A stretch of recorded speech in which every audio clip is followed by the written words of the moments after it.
A minha convidada de hoje traz para a cena o universo de histórias invisibilizadas. Histórias de amor, de superação, de beleza e vida. Tudo isso dentro de um contexto de solidão que, segundo ela, está inserida a mulher negra contemporânea. Eu vou conversar com a atriz e mestranda em artes cênicas pela Unirio, Daniele Anatólio. Daniele, prazer te receber aqui. Prazer meu, obrigada. Muitíssimo obrigado por ter vindo. E você faz uma pesquisa, né, do corpo feminino da mulher negra, né? O que a tua pesquisa tem trazido de novo dentro desse universo? Eu gosto sempre de começar dizendo, né, que para além de uma questão da pesquisa, de livros, de dados, mas começa por uma vivência, né?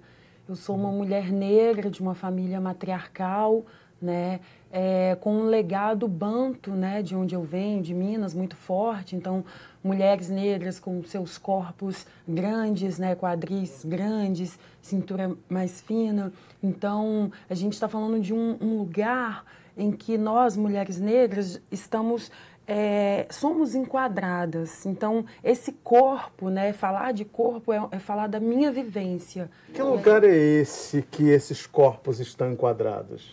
Esse lugar que esses corpos estão enquadrados estão dentro de um estereótipo e estigma que é a hipersexualização do corpo da mulher negra, né?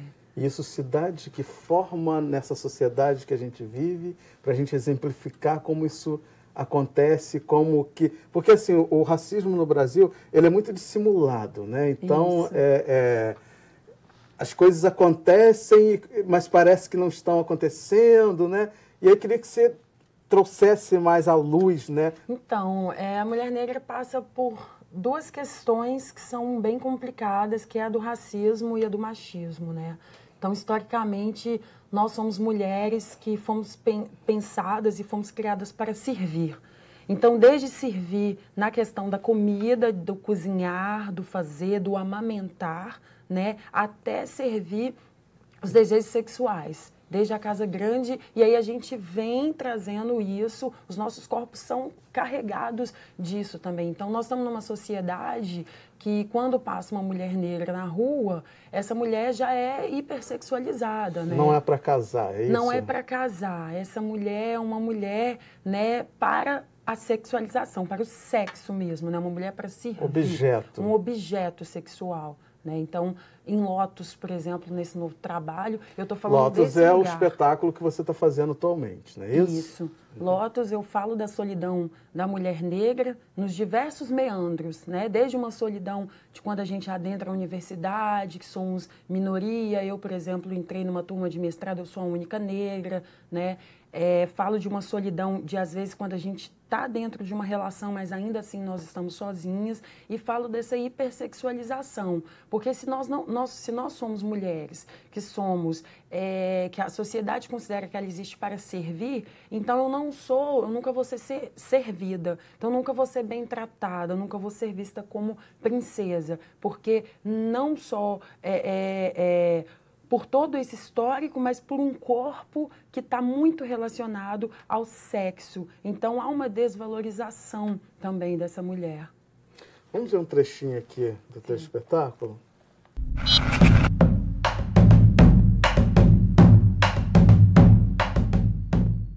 Lotus é um espetáculo que tem como ponto de partida a poesia negra feminina. Encena o universo de mulheres que trazem em suas afetividades histórias que são invisibilizadas pelo imaginário social. A peça trata de amor, superação, beleza e vida. Tudo isso dentro de um contexto de solidão em que está inserida a mulher negra contemporânea. Além disso, o espetáculo mostra os caminhos que essas mulheres encontram para resistir e reexistir. Em casa, os sonhos bons. Você fala em existir e reexistir, ou seja, existir de novo. Como que é possível fazer isso? Quando nós nos tornamos, né, mulheres, e quando a gente se entende como mulher negra, a gente tem que compreender que a gente tem muito a enfrentar, né? Então, esse resistir, né, é saber que o tempo todo você vai passar por situações de machismo, de sexismo, de racismo. Então, ser mulher negra é saber que muitas das vezes você é uma mestranda ou uma doutoranda e você vai fazer um concurso ou você vai tentar uma vaga de um emprego e você vai receber um olhar como se você não pudesse estar nesse lugar, né? Então, é saber também que muitas das vezes, muitas ou todas as vezes, você vai passar na rua e você vai receber uma cantada, né, pejorativa, né? Então, assim, não é um elogio, né? Então, e muitas das vezes, a gente é sempre vista como exótica, né? Então, a mulher negra tem na sua corporeidade, né, especificidades que nós trazemos de todo o nosso legado, né, africano, afro-brasileiro, dessas mulheres grandes, bonitas, mas a gente é exotificada, né? Então a gente é estigmatizada. Então essas mulheres são sempre preteridas. Quando elas têm um determinado poder, um determinado acesso ao conhecimento, ela ainda é vista como não intelectual, né? As mulheres escrevem, temos cada vez mais uma quantidade de mulheres negras escritoras, mas a sua escrita é ainda duvidosa dentro da universidade, isso não é visto como intelectualidade e por aí vai indo, né? Então, ser mulher negra é existir, resistir e reexistir. Quando você fala de solidão da mulher negra, você vai além, né, da coisa da relação amorosa, né? Uhum. Eu queria voltar nesse assunto para a gente deixar, né, trazer mais à tona esse contexto, né? O que é essa solidão, né, que essa mulher negra enfrenta? Essa mulher, eu acho legal a gente pensar o seguinte, né? Na estrutura da sociedade que a gente vive, essa mulher ela é a base da pirâmide, né?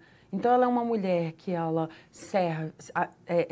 foi criada, né, para servir o homem branco, a mulher branca e o homem negro, né? Então, estando nessa base, né, essa mulher é afetada por todos os lados. E essa solidão, ela ocorre desde quando a gente pensa, né, que de criança a gente já está ali, muitas das vezes, sozinha dentro das nossas criações, que também são machistas, obviamente, então a gente já tem que cuidar do irmãozinho mais novo, você já tem que dar conta daquilo, você também tem que dar conta do seu estudo, né? Aí se você se casa, se você tem ou não uma relação, você continua sozinha, né? Por quê? Então... Porque dentro do casamento, essas mulheres, né? E aí a gente tem como pesquisa, acho importante falar, o livro do Solidão da Mulher Negra, da Ana Cláudia Pacheco, que traz esses dados também, né? Que mostram que essas mulheres são mulheres que que são preteridas para o casamento e que quando estão numa relação, elas são eixo da relação. Então, são elas que geralmente dão conta da questão financeira, né, da questão afetiva dentro da própria relação, na maternidade. Então, elas estão sempre ali sustentando essas relações. E isso também, de alguma maneira, não deixa de ser uma solidão, porque o fato de eu estar casada não significa que eu tenha, de fato, um companheiro. Então, isso ocorre dentro de um relacionamento e quando, muitas das vezes, as mulheres que não conseguem ter um companheiro mesmo. Mas eu acho importante, eu sempre estou falando de solidão da mulher negra, dizendo que muitas das vezes essa mulher tem também por escolha não estar numa relação, né? Então, que quando a gente fala de solidão da mulher negra, não é porque a gente está querendo dizer que tem que ter um companheiro. Não, a gente está falando de uma realidade que muitas das vezes essas mulheres, na maioria das vezes, elas têm uma relação e elas estão sozinhas. Você está dizendo, na verdade, que para a mulher negra nem sempre é uma escolha estar sozinha. Sim, nem sempre é uma escolha, com certeza.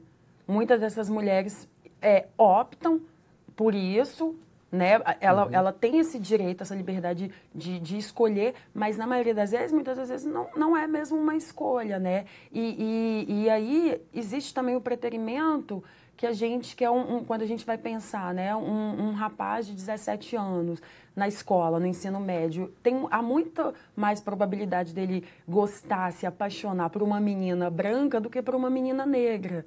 Né? Porque para ele estar com uma menina negra, ele precisa assumi-la diante da universidade, diante aos seus colegas, né? O homem precisa nos assumir ao lado e não é esse lugar que nós viemos ocupando. Muitas das vezes a gente está numa relação em que esses encontros são escondidos, eu nunca posso estar publicamente. Então, esse é o histórico que a gente vem tendo há muito tempo. Nossa, deve ser difícil isso, né? Muito. E como que você, enquanto mulher negra, como que você vem lidando com isso? Como você vem resistindo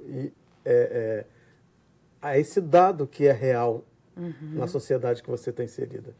Sempre foi muito delicado, né? Quer dizer, eu especificamente como mulher negra, como menina negra, né? Desde muito novinha, sendo sempre preterida, primeiro que isso... hoje eu lido melhor, mas assim, na época de adolescência isso é sempre muito complicado. Sobretudo quando a gente vem de uma família com baixo poder aquisitivo econômico, nem sempre você tem uma família que você dialoga, que vai compreender isso. Então você vai adquirindo também, vai baixando a autoestima, você vai achar que você é feia, né? Quer dizer, a menina de 15 anos está achando que ela é péssima, né? Que ela é feia, que ela não serve para aquele menino, porque ela é preterida o tempo todo. E ela não entende esse contexto, né? E não né? entende esse contexto. Então, assim, eu cada vez mais, não só a partir da vivência, mas dessa pesquisa, tenho refletido muito que a gente tem que pensar no amor próprio acima de tudo.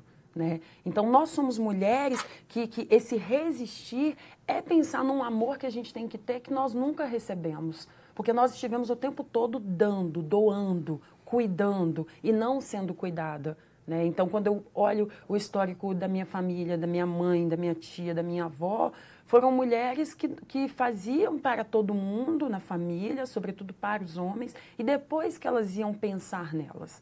Né? Então, somos mulheres que precisamos cada vez mais nos conectar com esse lugar do nosso eu, do nosso amor próprio e de pensar que, independente se a gente vai estar dentro de uma relação ou não, a gente precisa se amar primeiro. E nós não fomos ensinadas a nos amar, nós somos ensinadas a amar o outro. E isso é um problema. Então, esse o maior desafio nesse momento, então, é esse, aprender a se amar, né? É o desafio de aprender a se amar e de enfrentar essa sociedade. Porque essa sociedade trabalha o tempo todo para dizer que como que eu vou me amar se a sociedade está dizendo que o meu cabelo é ruim, né? Se no carnaval as pessoas saem pejorativamente com um black power, isso de nega maluca, e isso é uma desumanização, né? Com esse ser, com essa mulher negra.